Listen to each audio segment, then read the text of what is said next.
grew up in Los Angeles, not very religious, but going to Hebrew school, and I became a rabbi. So what was your upbringing like to make you an author with the strand of Judaism running through the whole book? Well, I grew up in Boston, not very religious, but interestingly enough, when I was a kid, we belonged to a temple in Natick, Massachusetts called Temple Israel, which was a congregation that Harold Kushner, the famous rabbi who has written When Bad Things Happen to Good People and other things, was my rabbi before my bar mitzvah. And a dear friend of mine. Is that right? Yeah. We moved away before my bar mitzvah, like when I was about 11 years old.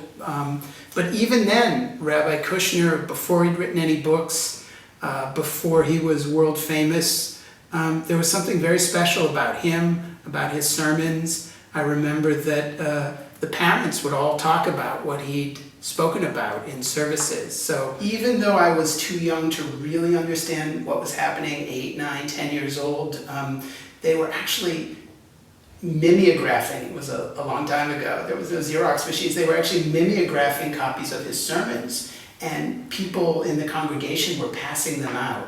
So I think So his teachings actually went through your skin. in a way, as a very young man, I started to realize the power of communication, and I think that something about that stuck with me. And he really connected both writing and Judaism in the same way that you have. Thank you.